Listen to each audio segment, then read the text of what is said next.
YouTube, chicks. Get ready. You know what to do, chicks. Listen, Chick Smooth. Hey, Chick Smooth. Appreciate all the coverage that you've been doing. I've been watching your shit for a while. I just subscribed to your shit too, bro. Oh boy, here we go, you guys. Just when you thought you've seen it all with this Drake UMG lawsuit, once again, Drake has taken things to a whole different level. Now, last month on March 27th, the judge told Drake and his lawyers that if they want to amend any complaints, that they have to do it by April 16th, 2025. And on top of that, all of the amended complaints need to be filed with a red line to show all the differences between the original filing and the revised filing. And that's exactly what we got last night, you guys. Drake and his team increased the amended complaints from 80 pages to now 107 plus pages. Now, in this new amended complaint, it was very interesting. Drake and his legal team alleges that Kendrick Lamar's Super Bowl halftime show basically assassinated his character, and that Kendrick performing Not Like Us introduced new listeners to the recording, which caused even more people to be duped into believing that Drake was a PDF. Drake alleges that the Super Bowl performance and Kendrick Lamar choosing to omit the word pedophile during his performance affirmed his claims that the song's lyrics were defamatory. Now, here's one of the funniest parts of this new Drake amendment.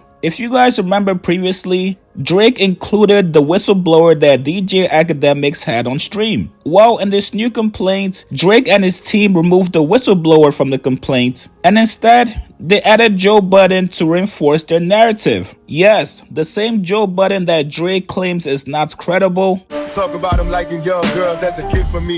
Heard it on the Budden podcast, it's gotta be true.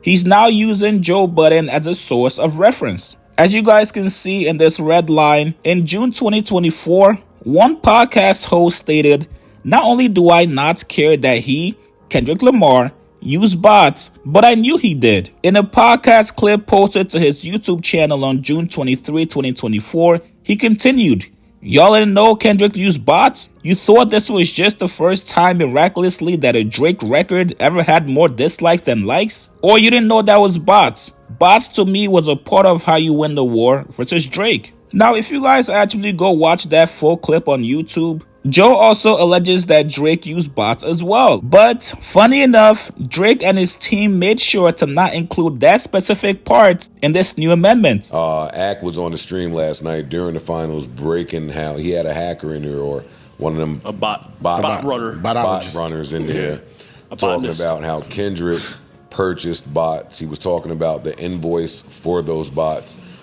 He gave an example, put some fake likes and some fake followers on an Instagram page and a picture, so forth and so on. And there are some people up there in an uproar saying, hey, Kendrick is using bots. Why is everybody not talking about this? Where does my distinguished panel stand on the matter of Kendrick using bots in his Drake verse? Oh, well, let me go first, please, because I can get out of here real fast. Same. That's why it's so beautiful when I keep telling y'all I don't give a fuck about streaming numbers. This conversation matters nothing to me. Yeah, the people that are care about the music. The people that are complaining about the numbers and the bots and the dislikes and the likes sound like bots to me. All of that shit is y'all shit Like, that y'all care about. Oh, this one was charting here and the bots, this amount of streams in a day and a week. To us that don't stream, we don't give a fuck. I don't give a fuck about any of that shit. I never care about y'all streaming numbers. None of you niggas. Back in what I said, I heard the music. I don't give a fuck about what you niggas is talking about. That nigga did his thing. Music is fire. That's it. That's it. Stop looking for new reasons to figure out why this battle went the way it went. No, that's y'all fault because y'all justify everything with numbers. It's over. Oh, because it did this, that means it's better than this that did that. Nobody cares, bro. Do you like the song? Do you don't like the song? No one said, yo, Drake had mad dislikes on his post, so he obviously lost the battle. Yeah. No, but some of them did. That's why they run into this. That's weird. They justify everything with these YouTube numbers, likes and dislikes and comments. That's all and y'all if he shit. did use bots, he won the battle in real life and in the Matrix. That's it. I'm going to take it a step even further than what y'all saying. Not only do I not care that he used bots, but I knew he did. Okay. Cool. What else is there to y'all didn't know that Kendrick used bots? No, and I didn't care. You thought that this was just the first time miraculously that a Drake record ever had more dislikes than likes, or you didn't know that was bots? Bots, to me, was a part of how you win the war versus Drake. Yeah, this new age one. Hey, Yeah. if you didn't do it, Drake was going to do it. Probably did. Probably too. did. They did. No, he Probably did. did. He Probably did. did. But because he lost in the fashion that he lost in, there seems to be a select crowd out there that continues to not lose gracefully. Like they keep trying to find different ways to put smut on Kendrick. Not saying that maybe some of the smut is not warranted, but hip hop has kind of crowned him the winner of the beef. None of the bots and the stories, the fabricated, none of that's going to change this.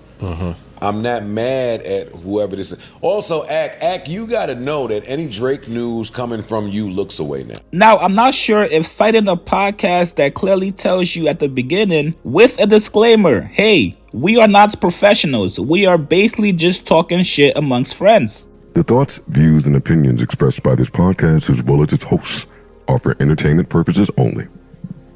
I repeat, it is not serious. It is not real.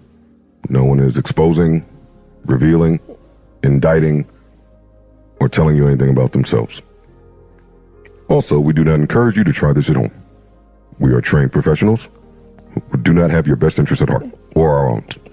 Now, Drake also claims that some Spotify users have raised concerns about the song coming up when you search for new releases by Drake or for any other artist. And you guys want to know who Drake cites as the sources? His Twitter fan pages. Keepsake Solid, OVO members, these are all pro-Drake Twitter pages. Now, as always, UMG was very quick to put out a response back to Drake and his legal team. And this time, they are not messing around. They said 2 weeks ago, his representative celebrated the quote-unquote win, the granting of a routine discovery motion. That quote-unquote win will become a loss if this frivolous and reckless lawsuit is not dropped in its entirety, because Drake will personally be subject to discovery as well. As the old saying goes, be careful what you wish for. God damn. Listen, man, you guys make sure you go check out the full amendments for yourselves. Do you guys think Drake and his legal team have a shot at winning this? Post your comments below. Subscribe to my channel, like this video. I'll see you guys later, man.